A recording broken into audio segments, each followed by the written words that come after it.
Ndagusuhuje hari no ko naguha ikaze. Iyi ni Ken Radio, ishakiro ry'amakuru yizewe mu Rwanda ndetse no hanze y'u Rwanda. Murabizi ko muri iyi minsi abana basoza amashuri abanza bari gukora ikizamini cyo gusoza aya mashuri. Gusa ni inkuru yumvikanye mu karere ka Huye mu murenge wa Rusatira y'umwana wabuje gukora ikizamini ku munota wa nyuma bitewe nuko umwarimu ndetse na directeur w'iki kigo yabujije uyu mwana gukora ikizamini cya leta gisoza amashuri abanza. Uraza kumenya mbese uyu mwana byamukendekeye gute kubera iki bano bayobozi bamubuje gukora ikizamini ku munota wa nyuma.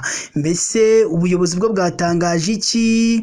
Icyo ngusabye nyabona nuko wajya ukareba munsi y'aya makuru yacu, urabona ijambo subscribe cyangwa sabone, utukandaho kugira ngo uzajye ubu wa mbere mu kubona amakuru ya Ken Radio tugenda tubagezaho umunsi ku munsi. Reka dufate akaruhuko, turagaruka tubabwira byinshi kuri iyi nkuru y'uyu mwana utigeze ukora ikizamini cya nyuma bitewe nuko diregiteri yafatanyije n'umwarimu kumubuza gukora ikizamini cya leta. Icyo ngusabye ni subscribe cyangwa sabone kuri Ken Radio, ishakiro ry'amakuru yizewe hano mu Rwanda ndetse no hanze y'u Rwanda.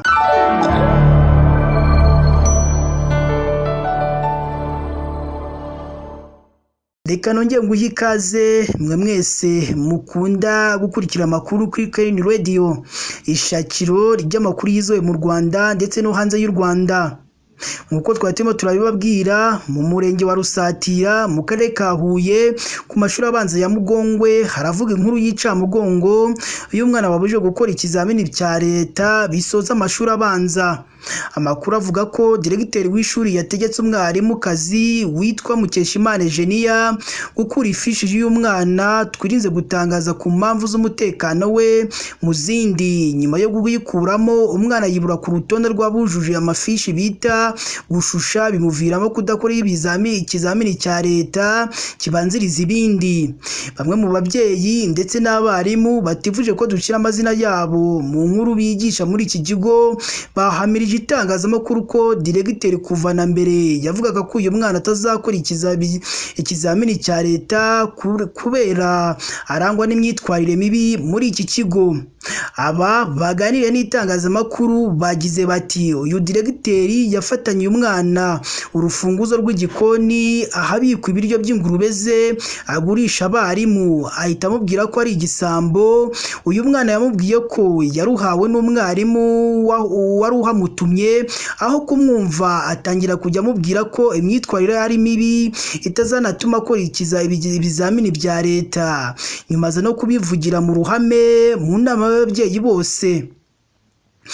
Abahaye amakuru itangazamakuru bavuga ko bikimara kumenyekana kubera bamwe mu babyeyi bashakuje cyane bigera no mu karere, hitabaje urwego rw'igihugu rw'ubugenzacyaha RIB bata muri yombi uyu mwarimukazi uba ufungiye kuri RIB station ya Rusatira mu gihe hagikorwa iperereza.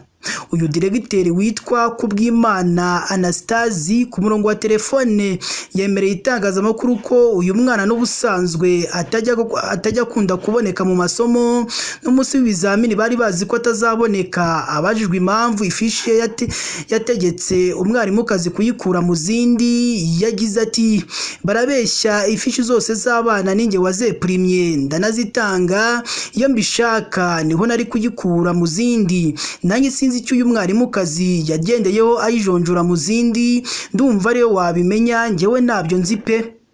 Muhire Protégene ushinzwe uburezi mu karere ka Huye yabwiye itangazamakuru ko aya makuru ubu ntacyo yayavugaho.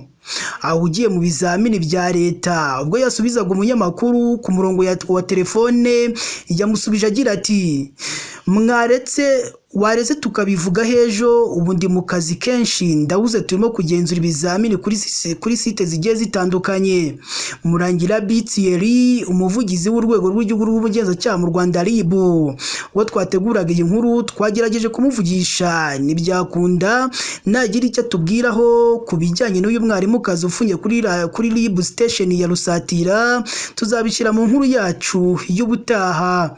Bamwe mu babyeyi ndetse n'abarezi bari mu gihirahiro bibaza ko bizagendekera uyu mwana wabujije amahirwe yo gukora ibizamini bibanza byari imibare kuko ibindi byo yabikoze neza nk'ibisanzwe. Icyo nkusabye nuko wakora subscribe cyangwa se abone kugira ngo ujye ubona amakuru meza kandi yizewe ya KN Radio tugenda tubagezaho umunsi ku munsi. Mukomeze kugira umunsi mwiza kandi Imana ijye ibarinda.